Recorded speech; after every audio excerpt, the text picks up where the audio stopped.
बाबा जी के जीवन का अधिकांश समय, जैसा एक साधु ने उनके बारे में कहा था, बहुरूपिया की भांति बीता।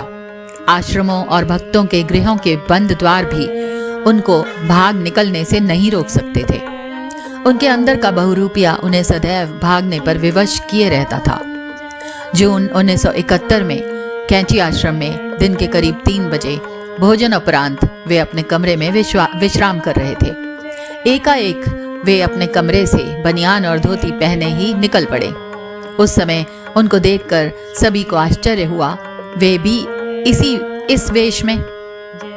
यद्यपि पहले उनके किसी कार्य के लिए नियत समय नहीं था, फिर भी अंतिम कुछ वर्षों से जब वे आश्रम में ठहरते थे, तब वे दिन के 11 बजे स्नान आदि और भोजन के लिए जाते थे और फिर अपराह्न 4 बजे कमरे से बाहर आकर भक्तों से मिलते थे।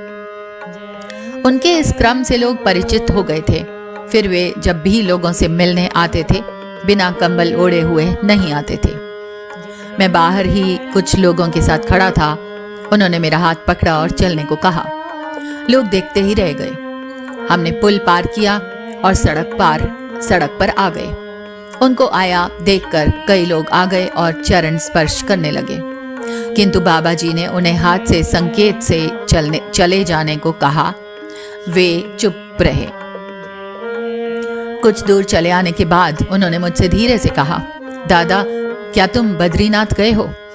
मेरा उत्तर नहीं में सुनकर उन्होंने कहा, हम 600 रुपए में एक टैक्सी किराए पर ले रहे हैं, तुम मेरे साथ चलोगे? उसके बाद तुम लौट आओगे और मैं वहीं रह जाऊंगा। मुझे बद्रीनाथ, केदारनाथ और अन्य स्थानों से प्रेम है। यह देवभूमि है। सभी देवता और ऋषि यहाँ रहते हैं। मैं भी उनके साथ रहूंगा। वे चुप हो गए, जैसे उन्हें वहां का जीवन स्मरण आ रहा हो और फिर जैसे जाग पड़े हों।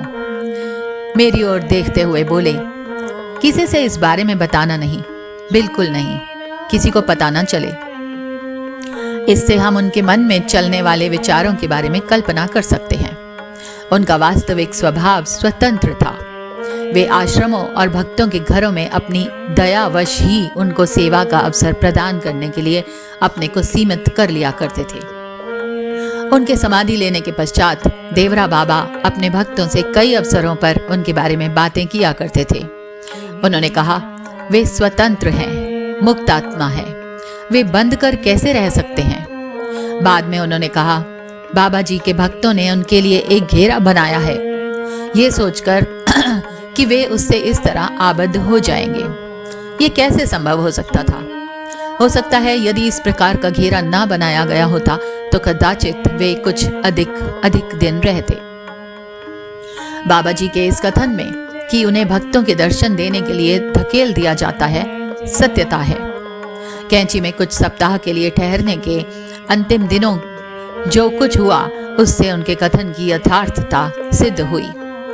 1973 में होलिका उत्सव के पश्चात जब वे कैंची लौटे, उनका नित्य क्रम प्रातः 8 बजे कमरे से निकलना, फिर 11 बजे कमरे में विश्राम के लिए जाना और फिर 4 बजे अपराह्न कमरे से आकर सभी से मिलना प्रारंभ हो गया।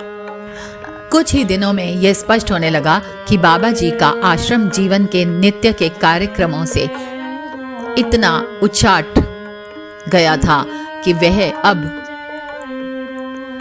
कार्यक्रमों से तनिक भी बंद कर नहीं रहना चाहते थे। उनके भीतर जो परिवर्तन हो रहा था, उसका आश्रम वासियों और दर्शनार्थियों को किसी को पता नहीं चल रहा था। वे लोग प्रातः और अपराह्न दोनों समय पूर्ववत एकत्र होते थे, किंतु अब उन्हें बाबा जी की प्रतीक्षा करनी होती थी। ये कुछ भक्तों को इतना असाधारण लगता था कि वे कहते थे कि बाबा जी का स्वास्थ्य ठीक नहीं है। क्या उन्हें पता नहीं है कि हम उनकी प्रतीक्षा कर रहे हैं? ये क्या हो रहा है? प्रत्येक वस्तु से बाबा की रुचि समाप्त हो गई थी। वे बड़े ही श्रम से अपने इंद्रियों और शरीर से काम ले रहे थे। प्रातःकाल 8 बजे के बहुत बाद और सायं भी बहुत देर तक भक्त और आगंतुक चिंतापूर्वक उनकी बाहर प्रतीक्षा करते रहते थे। वे जहाँ थे वहीं रहना चाहते थे, चाहे वे बिस्तर हो, कुर्सी हो अथवा स्नान घर, उन्हें बुलाने के लिए बार बार कहना पड़ता था। सिद्धि दीदी और मैं जो भी साथ होता था, उसे उनको बाहर ले आने के लिए बहुत प्रयत्न करना पड़ता था। कई महीनों के अनुभव के पश्चात उनके धकेल दिए जाने के कथन की सत्यता हमारे समझ में आई, किंतु जब तक ये बात हमारी समझ में आई तब तक सभी प्रकार के बल प्रयोग भी निष्फल हो चुके थे। अब उन्हें दर्शन देने के लिए कोई भी बाध्य नहीं कर सकता था। 15 जून आश्रम की स्थापना का दिन था और वर्ष का सबसे बड़ा उत्सव का दिन भी। इसके लिए तैयारियां कई दिनों से चल रही थी और इस सुअवसर के लिए भक्तों का दूर दूर से आगमन हो रहा था। भंडारा प्रातःकाल से ही चल रहा था। हनुमान जी का प्रसाद हर एक को खाने के लिए और घर भी ले जाने के लिए वितरित हो रहा था। जैसा कि स्वाभाविक था, बाबा जी का ध्यान इस बात पर था कि सभी चीजें पर्याप्त मात्रा में रहें और उन्हें गुणवत्ता और शुद्धता के साथ बनाया जा रहा है अथवा नहीं। किंतु अन्य वर्षों की भांति उनका ध्यान खिलाने और प्रसाद वितरण की ओर नहीं था। पहले वे अपने कमरे के बाहर पूरे दिन रहकर और आश्रम प्रांगण में घूमकर देखते थे कि कैसे कार्य चल रहा है और कार्यकर्ता अपने कार्य के प्रति चैतन्य हैं अथवा नहीं। अब की बार ऐसा कुछ नहीं था। बड़े प्रयास के बाद उन्हें प्रातः बाहर लाया गया, किंतु थोड़ी देर बाद वे अपने कमरे में लौट गए। दोपहर होते होते मंदिर के सामने हजारों व्यक्ति दर्शन के लिए एकत्र हो गए और लोगों के झुंड निर्बाध गति से आते जा रहे थे। इस दिन का सर्व प्रमुख कार्यक्रम श्री राम जय जय राम की रामधुन थी, जिसे राम सिंह पुलिस बैंड के साथ गाने वाले थे। प्रारंभ नहीं हो सका क्योंकि इस अवसर की शोभा बाबा जी अभी वहां नहीं आए। राम सिंह ने मुझसे और अन्य कई व्यक्तियों से बाबा जी को कमरे से बाहर लाने को कहा, किंतु उन्हें क्या पता कि सभी प्रयास और प्रार्थना, यहाँ तक कि आंसू भी उन्हें बाहर लाने में निष्फल हो चुके थे। बहुत देर की प्रतीक्षा के पश्चात बैंड बजना प्रारंभ हुआ, किंतु सभी की दृष्टि बाबा जी के कमरे के द्वार की ओर लगी थी।